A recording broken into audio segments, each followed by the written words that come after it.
Good evening. Welcome to South Asia Newsline. I'm Surbhi Sharma.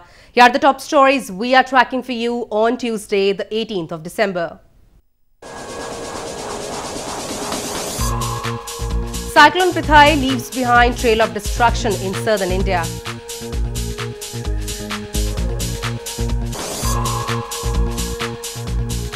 UN chief issues report on Afghanistan situation.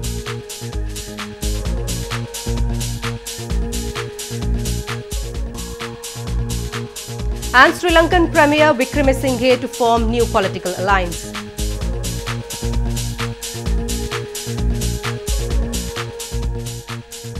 And now for all the details. Cyclone Phethai, which made landfall on Monday evening in India's southern coastal Andhra Pradesh province, left a trail of damaged agricultural produce after it brought heavy rains.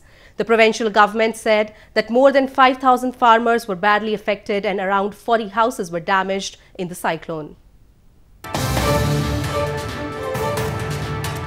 Cyclone Phethai, which made landfall on the coast of India's southern Andhra Pradesh province on Monday evening, left a trail of damaged crops on Tuesday.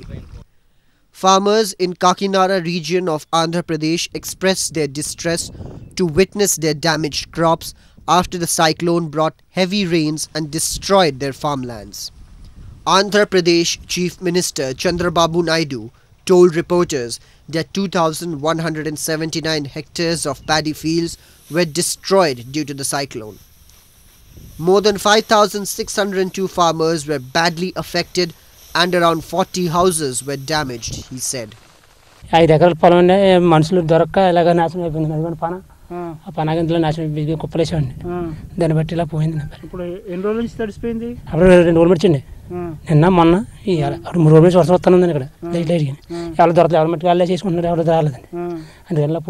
ఇప్పుడు మీకు మొత్తం ఈ 5 ఎకరాల ఎంత వరకు పోయి ఉంటది మొత్తం పోయినట్టేనా మొత్తం పొలాలు కొద్దిగా ఉన్నదండి ఓ మాదిరిని ఒక ఎకరం చేను పని చేద్దండి ఒక ఎకరం చేను పని చేద్దాం దాన్ని ఉన్నదేమో ఉడకబెట్టి తినాలంతే అంతే పని చేద్దాం. Cyclone Phethai is the third cyclone to have hit the coastal province. In November, Cyclone Gaja damaged thousands of houses and claimed 45 lives. Cyclone Titli wreaked havoc in both Andhra Pradesh and neighbouring Odisha province in October, killing over 50 people. Moving on, an anti-Pakistan protest was held recently by locals against the construction of mega dams and hydropower projects on Neelam and Jhelum rivers in Pakistan-administered Kashmir. The protesters blamed that Pakistan has been recklessly exploiting natural resources in the illegally occupied region. A protest was recently held by the locals against the unabated construction of dams and hydropower projects in the illegally occupied territory of Pakistan-administered Kashmir. The protesters raised slogans against the Water and Power Development Authority over construction of Kohala and Neelam Jhelum hydropower plant on Neelam and Jhelum rivers in Pakistan-administered Kashmir. They blamed the projects are not only affecting the ecology but have limited the resources for the use of local residents. The protesters, which also included traders, announced that they will hold a shutdown strike on January 10th to raise their concerns. उस तरफ के जुमला चश्मे जितने भी चश्मे कुदरती चश्मे थे वो सब खुश्क हो चुके हैं. लोगों का जिंदा रहना, हैवानों का, इंसानों का, चिरंद परिंद का जिंदा रहना नामुमकिन हो चुका है. और हमारे मुजफ्फराबाद के अंदर से गुजरने वाला नीलम की तरफ से दरिया खुश्क होने से जो बदबू, गंदगी, गलासत जो इस वक्त ताफन फैल चुका है उसका डे बाई डे उसमें इजाफा होता जा रहा है. दरिया नीलम एक गटर की मानद इस वक्त मौजूद है. फिर आपने इनके तहफ़्ज़ात दूर नहीं किए तो कोहाला प्रोजेक्ट स्टार्ट कर दिया. हमारे हुक्मरान दोगली पॉलिसी इख्तियार किए हुए हैं, चाहे इसमें कोई भी पार्टी हो. हम सबको बता देना चाहते हैं ये हमारी जिंदगियों का मामला है, हम इसे किसी सूरत में कबूल नहीं करेंगे. The locals in the illegally occupied region are deprived of even drinking water as River Neelam is drying up due to the construction of the hydropower plant project. The project, which was built in the pretext of bringing prosperity, has deeply affected the lives of the common people, with many of them forced to migrate to other places in the country. In news from Afghanistan, United Nations Secretary General on Monday issued his reports on the situation in Afghanistan and its implications on international peace and security. The reports include updates on United Nations development, political and humanitarian efforts in the country. United Nations Secretary General Antonio Guterres has issued his reports on the situation in Afghanistan and its implications for the international peace and security.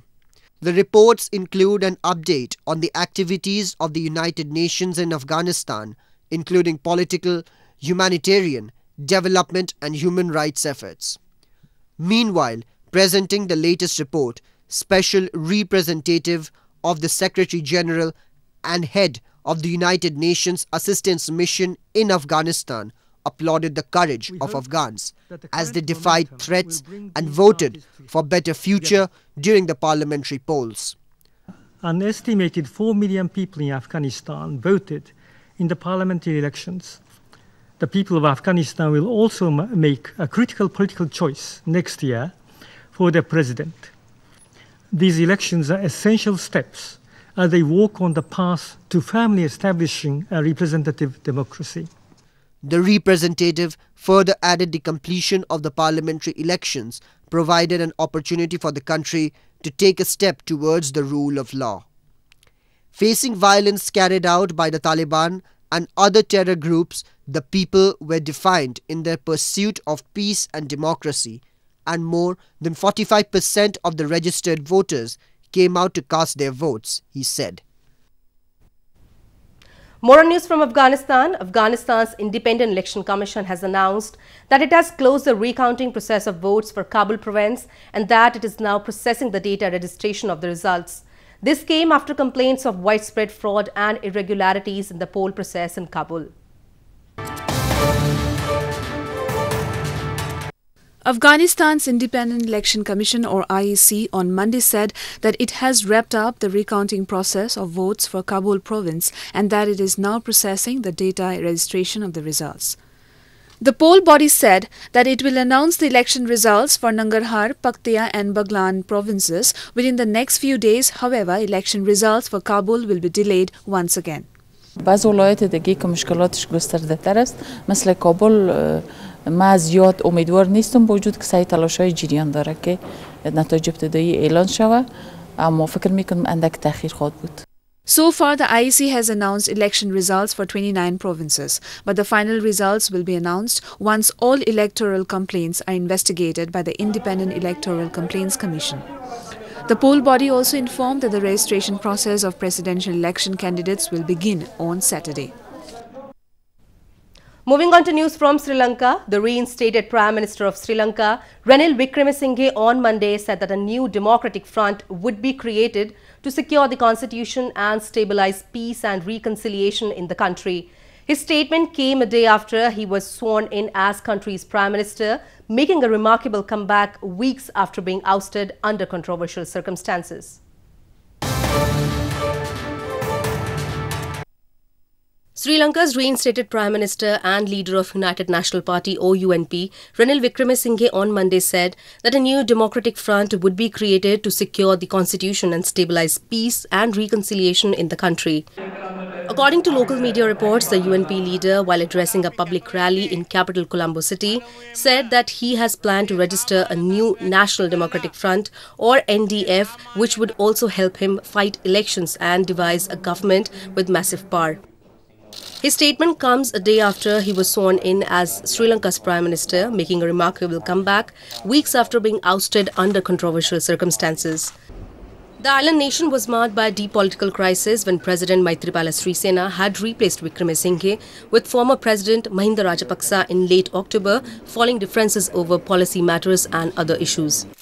However, Rajapaksa failed to win a parliamentary majority and resigned on last week as a government shutdown loomed. A cake show has been organized in India's southern Coimbatore city, wherein more than 50 designer cakes based on different themes have been displayed for the visitors to mark the Christmas celebrations. The show will continue till New Year's Eve.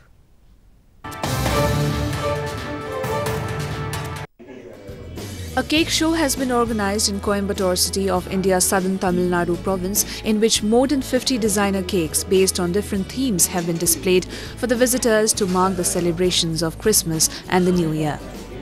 The cake show, organized by a local bakery house, has been attracting large number of people, especially children, to see different designs of cakes, including cartoon characters, snowman, Santa Claus, angry birds and Barbie dolls. This year it is show special for us to make these cakes for this Christmas and New Year season, and we have bought new models like updation cartoon like Nippon Paint cartoons, then 2.0 Rajini Sir's cake. It was so hit today, and we have more than 100 flavors in 1,000 designs. Many cakes are here. Especially like Christmas theme cakes and fondant based cakes are very special here, and it was so creative work, and it looks more attractive to people and many cakes like giraffe car, BMW car and Barbie doll cakes are here. The cake show is organized every year, and it starts around Christmas and goes on till New Year's Eve. Christmas is a very special occasion in India where people buy cakes and share it with friends and family to celebrate the festival. A popular cave shrine of Hindu goddess Mata Vaishno Devi in India's northern Katra town is witnessing heavy rush of pilgrims and tourists. The influx of devotees is setting new records, and the pilgrimage has crossed 8.2 million mark this year.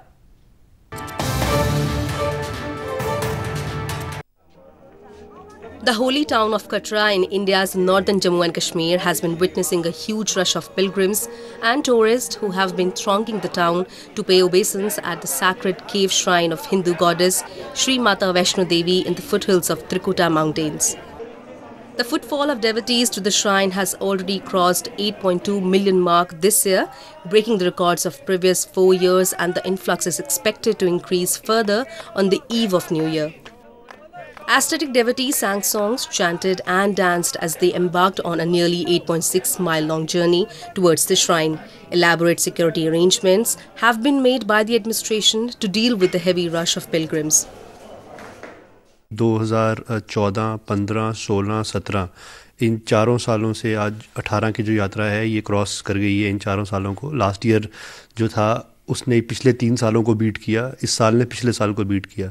तो आज हम लगभग 82.6 जो लाख हमारी यात्रा हो चुकी है, और 81.7 लाख जो है वो लास्ट ईयर की यात्रा थी, और अभी हम और 15 दिन यात्रा में पेंडिंग हैं, और ये फिगर लगभग 84 या 85 लाख टच करेगी. हाँ, रश काफ़ी है सर अभी तो, और लग रहा है कि नंबर आज देर में आएगा, और चौपर भी बुक हैं, सभी चीज़ होटल सारे बुक हैं, ट्रेन में बिल्कुल रिजर्वेशन नहीं मिल पा रहा है. और आने से पहले मैं कहूँगा कि सभी लोगों का अपना रिजर्वेशन बढ़िया पक्का करा के चलें.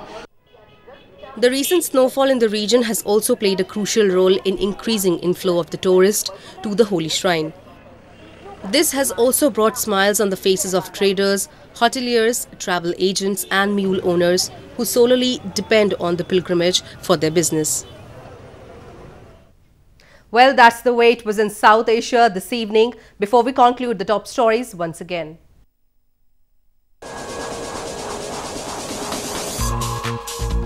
Cyclone Phethai leaves behind trail of destruction in southern India.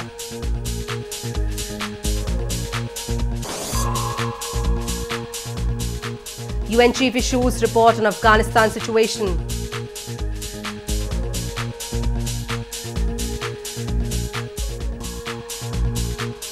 And Sri Lankan Premier Wickremesinghe to form new political alliance.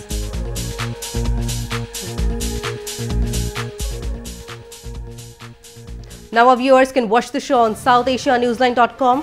You can also visit us on Facebook.com/SAsiaNewsline and follow us on Twitter @SAsiaNewsline. That's all in tonight's edition. We will see you same time tomorrow. Good night.